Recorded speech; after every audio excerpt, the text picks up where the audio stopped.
উনি উনার কবরে এখনো জীবিত অবস্থায় আছেন, হায়াতুন নবী।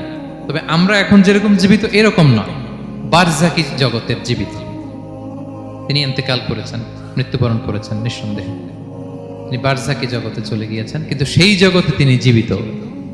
আমরা যখন নবী সাল্লাল্লাহু আলাইহি ওয়াসাল্লামকে সালাম দেই, দরুদ পাঠ করি, বিষ্ণু সাল্লাল্লাহু আলাইহি ওয়াসাল্লাম কবর থেকে ওই সালামের উত্তর দেন। আল্লাহ তাআলা ওনার রূহটাকে ফিরিয়ে দেন, উত্তর দেন। সাহাবারা বললেন, ইয়া রাসূলুল্লাহ, কিভাবে আপনি উত্তর দেন? আপনার দেহ মাটি খেয়ে ফেলবে না? রাসূল সাল্লাল্লাহু আলাইহি ওয়াসাল্লাম বললেন, ইন্নাল্লাহা তাবারাকা ওয়া তাআলা হাররামা আলাল আরদি আজসাদাল আম্বিয়া।